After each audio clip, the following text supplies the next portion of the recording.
So, very warm welcome to everyone who has joined with us. We are joined by Master Chief ERA TGVR Ramanujacharyulu retired. So, we will be continuing the session that we had started last week. Warm welcome, sir. We are delighted that you have joined us today. Sir, my first question to you would be how does India's submarine force compare to other major navies in the region like China and Pakistan? Yeah, we are quite capable and more advanced compared to Pakistan. But recent development of Hangur class being supplied by China to Pakistan, uh, bit threatening to strategic partnership between them, which is quite threatening to us. But still, we are quite ahead with our own capabilities as well as the latest acquired technology of propulsion new boats, which we are manufacturing on our own in Mumbai. Latest Calvary and Vagir class. They are quite capable, as well as we are nuclear capable right now. So we are quite ahead of Pakistan. But compared to China, we are not that strong. Of course, we are strong in a sense in our operational capabilities, and we are the way we are able to manage our boats with with even with lot of limitations. Just like for a small example, let us talk about Galvan Valley tussle between India and China. Recently, you remember, no? There, you can make out how advanced and how strong Chinese army is compared to our Indian army. But yet they can't beat us just because of our brutal strength. We are quite just like we call them, no, desi. We are desi and we are very strong physically, and our appearance itself, like our army soldiers, when you look at them with their physique and their long grown mustaches, people get scared even at looking at them. So you can understand when they give a war cry, what happens to the enemy? They just shit in their pants. Okay, same thing happened in Galvan. China suffered major losses, which they are not able to express openly. Same way, we are very good at maintaining our limited resources compared to them having more technological advancement as well as more number of submarine ships. Yet, we are quite a force compared to their strength. Okay, though we are less in number, maybe, but we are quite strong. Right, sir. So for my next question, I would like to ask you, if can you discuss the role of Indian submarines in intelligence gathering, like surveillance, etc.? Yeah, we play a very strong role, very important role. We do a lot of intelligence gathering. Intelligence gathering contains, I mean, it has so many angles actually. We may not go into too deep into it, but I can explain it to you with a small example. Okay, like China has border one BRI initiative, if you remember, Belt and Road Initiative, through which they want to connect to the entire world. They want to do trade with entire world without depending on anybody. For that, they armed twisted Pakistan, they armed twisted Sri Lanka. So they have set up ports. For example, in Pakistan, they have set up a Gwadar port. If you Google it, you can find out what is the strategic importance of Gwadar port. Okay, and I am very privileged uh, to be part of that surveillance operation where we had when they were building. I mean, started building that port. We were there. What they are doing, how, what all things they are doing there. We have collected that intelligence report and we have submitted it to our government through Navy. Okay. Now, because of that, you can Google about another one, Chabahar port in Iran. Chabahar. Okay. Chabahar port, India to armed with China, away from Gwadar. India has strategically taken over that port. India is having the lease with Iran Ports Authority, to maintain and run the port. So if they have Gwadar, we have Chabahar. So India is nowhere lacking. And how is it possible? Because our naval submarines, we have collected enough intelligence from what China is doing in Pakistan and Belt and Road Initiative. So we are giving that input to the Indian government so that Indian government can take evasive as well as countermeasures to control China. Okay, we need to control, otherwise their strategical presence is quite high compared, because they have built a port in Sri Lanka. They have built one floating platform, floating airbase. Okay, they have filled up just like Dubai has done no palm tree. They have filled up the shallow depth sea into with mud, and they have built up an airbase over there. So they have all those strategical points. If we do not have certain control on certain ports, certain areas of the trade channels, we are sitting duck. We will not be able to control them. So that kind of intelligence, and this is one example. Otherwise, we have collected so many other kinds of intelligences, like how they were army, how they were preparing to attack India, how they were preparing setting up bases in Sri Lanka and other all those things we have. At the same time, we also have another kind of intelligence, like how foreign ships and submarines, how they are strong, how they operate, what are their signatures, like how they behave, how they create a noise and vibration. That we do. That collected by our ships and submarines. Right, sir. And what about like how do submarines coordinate with other naval assets like aircraft carriers, surface ships, and maritime patrol aircrafts? Hmm. Yeah, we can. Like we always carry out strategical exercises. Exercise is just like practice.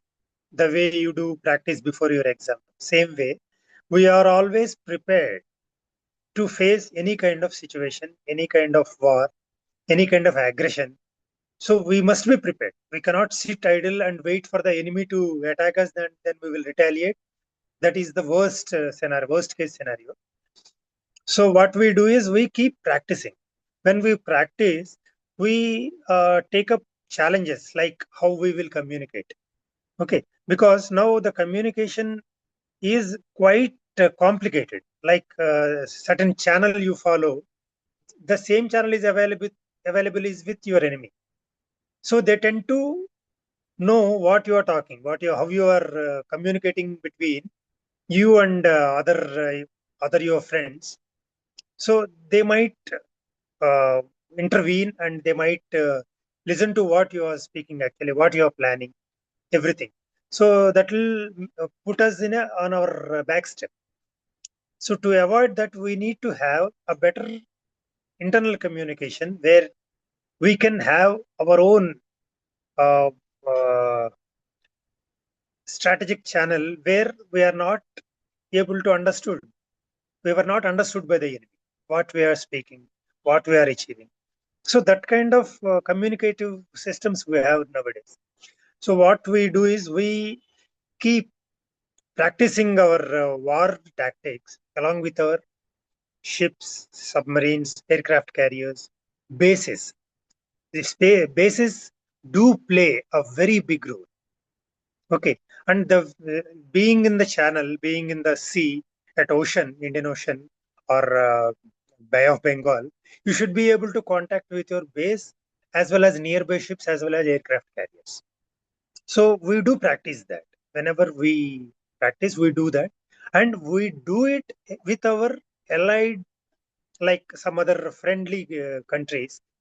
Uh, you keep uh, you keep hearing about exercises like exercise Malabar, That kind of exercises you must have heard, which we carry out with other countries' navies like Russian Navy, French Navy, sometimes US Navy. So we do establish a communication channel with them, and we do practice how we are going to behave, how we are going to uh, retaliate when enemy is at our door. Okay, this kind of exercises we do. So that is the way we communicate with our other partners in the war. Perfect, sir. And sir, my next question would be, how does sonar technology play a role in modern submarine warfare? Yeah, sonar is a submarine's eyes and ears. In fact, though submarine doesn't have eyes, it has ears and very strong and very attentive ears. Okay, just like a gazelle or even snake. It gets a sense of everything what is happening around us. So basically, our sonar systems have two main roles. One is active sonars, and the another one is passive sonars. I just touch on basic thing. Like active sonars is what we tend to communicate. We tend to send a signal and get a receipt from the uh, whatever the target we are nearby. That is our active sonars. And our passive sonars are the most important because what they do is they just keep listening what is happening around us, what kind of noises we are facing, whether that noise belongs to a foreign submarine, I mean enemy submarine, enemy ship, or enemy aircraft nearby, that kind of noise. So all that is heard by our sonars. So yeah, sonars play a major role of eyes and ears both. You must have heard a snake doesn't have eyes when it starts listening. So same thing happens to submarine also. Because once you are underwater, you're not able to visualize what is happening outside. But our sonars make it quite a clear picture what is around us. Okay, so sonars play a very major role, very important role in keeping our submarines safe, ourselves safe, as well as making out what is being done by the enemy around us. Okay, and you must have seen so many war movies. Like you can make out with the sound of how a torpedo is coming towards us, how a missile is coming towards us. Okay, how an aircraft is above us. These all sensed by our sonars. So they play a very major role, very important role, and they have some frequency levels. And submarine generally uh, is quite good at very low frequencies. VLF we call them, very low frequency. So that is very important strategic channel through which we listen to enemy. Right, sir. So my next question is that, could you explain the importance of stealth and noise reduction in submarine operations?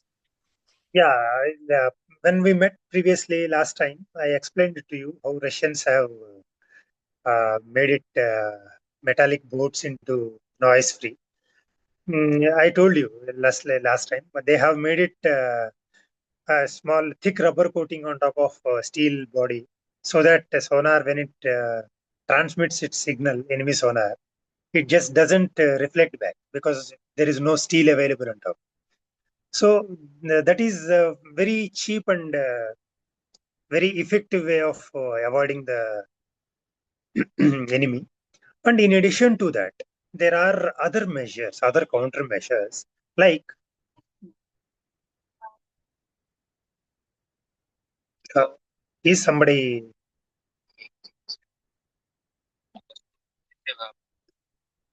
okay? Like see, we have other countermeasures. Like one way of doing is we can lay what you called have a duplicate body nearby us with the help of we have certain rocket launchers on board submarines, which they do what they do.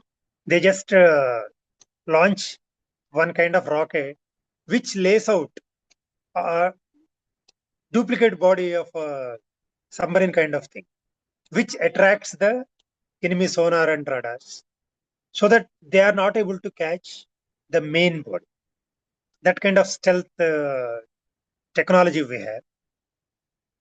Okay. Also, nowadays, I explained it to you in the last episode itself.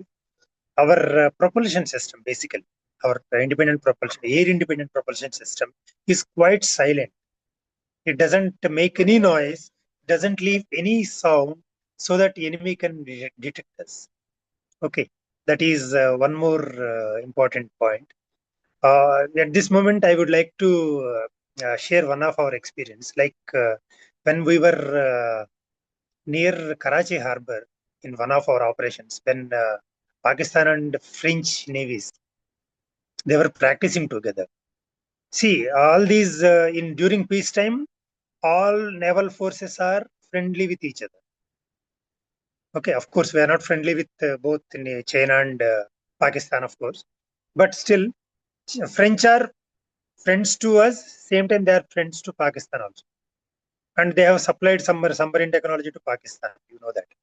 So what they do practice or practice with Pakistan.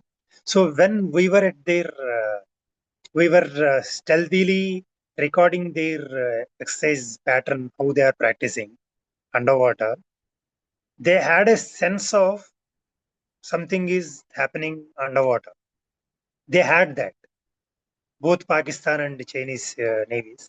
So at that time, we had to shut off all the machinery on board. Can you imagine air conditioners, blowers, fans, everything shut down? We were sitting there silently without moving, without making any kind of noise for hours together. Hours together. Means everybody was sweating from tip to toe. Okay.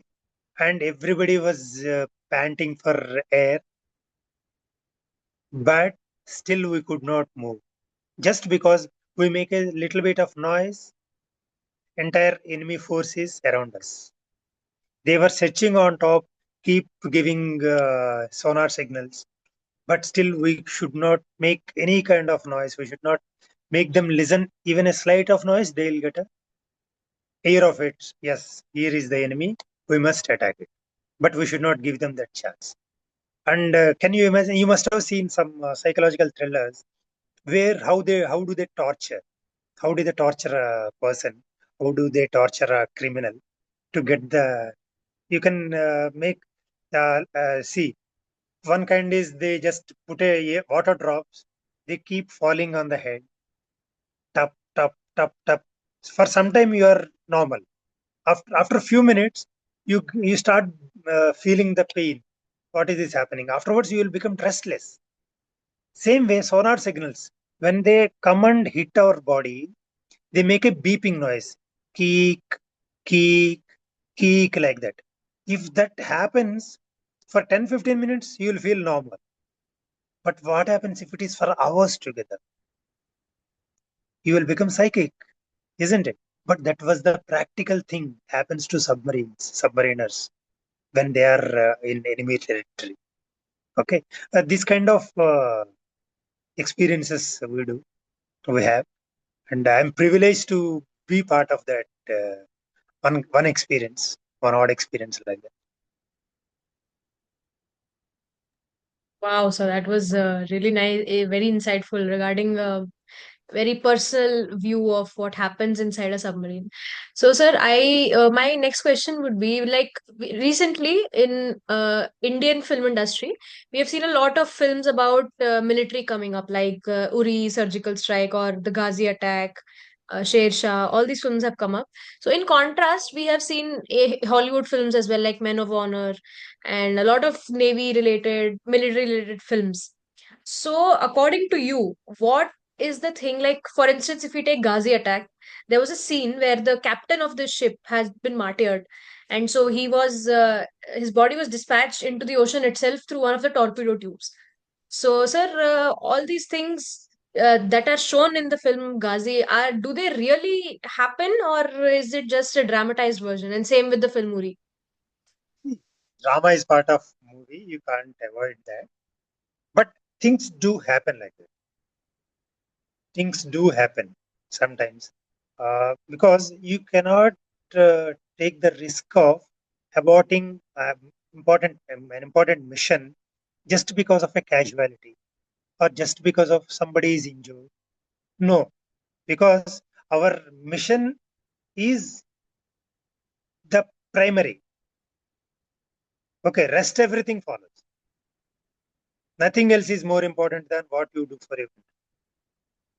That is the basic of any armed force. Okay, so that is to an extent that is true.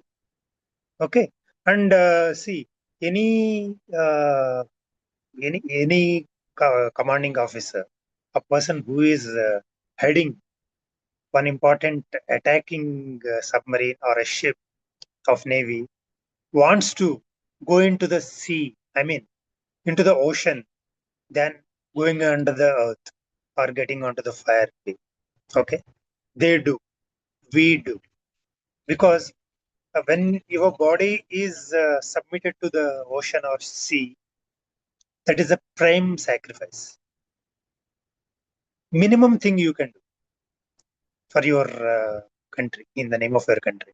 Okay, that may be the part of war. That may be part of your own decision. Okay, so the certain things are true, but not everything is true. Okay, a lot of drama is depicted in that film. That hasn't actually happened that way. Quite different story that was. Hmm. And see, if you some Hollywood good movies, you can like uh, U-571. There is one movie which depicts about Second World War U-boats. Okay, that you can see. And Crimson Tide, Hollywood movie. That is also very nice movie, wherein you can make out. Of course, a lot of drama is there in that itself, but still you can make out how submariner's life is through that.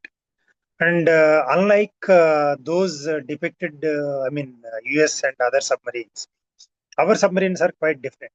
In our submarines, you are not able to walk with a straight head most of the time, most of the areas. Only a few meters of the submarine where you can walk straight. Otherwise, you are bent or on your knees sometimes, most of the time. Okay, so it is that difficult. So that is also not shown on these movies. You can see them running with straight head and in those movies, but that is not actually. That doesn't happen on board submarines actually.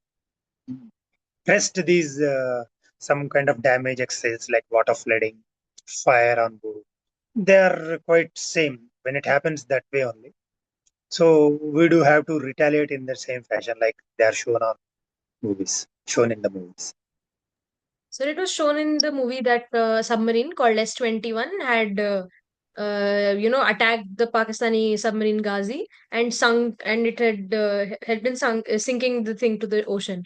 But in reality, it is and even on the internet, it has been shown that INS Rajput was the one that was actually responsible for this thing, right?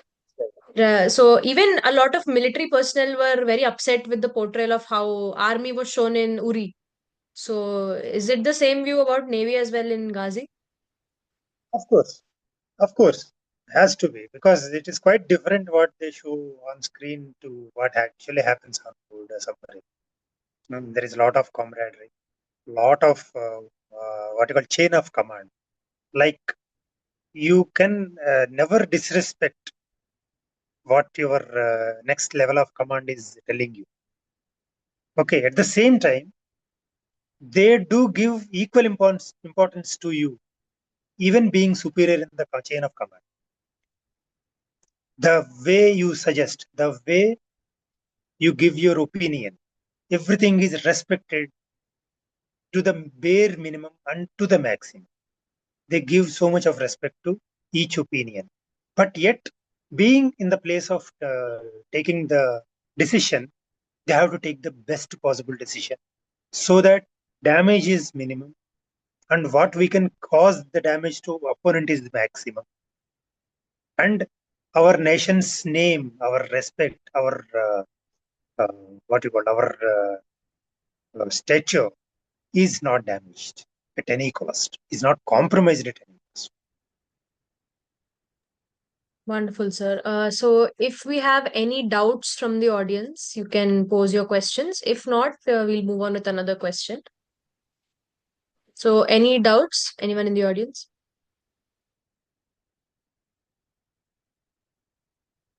I can't see any audience. Are there any?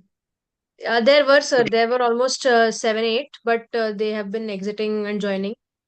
So I guess I mean, not much people are there. So we'll move on with another question, anyways. So, sir, I wanted to ask you regarding the Arihant class submarines. Can you provide any insight into the role of nuclear powered submarines like INS Arihant in India's strategic defense? yes, they play a very important role. And see, being the modern day war is quite different compared to olden days. Modern day war is more about aggression, more about stealthiness, and more about effective attack on the enemy in most advanced possible way.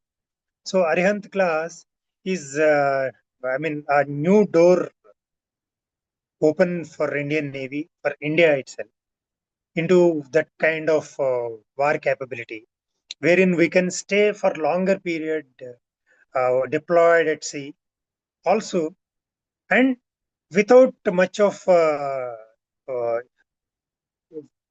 you call any kind of mm, I'm not getting the words actually. Any disturbance, like see, when you are away from home for certain time you'll feel fine, but afterwards you keep feeling the difference where you long towards home.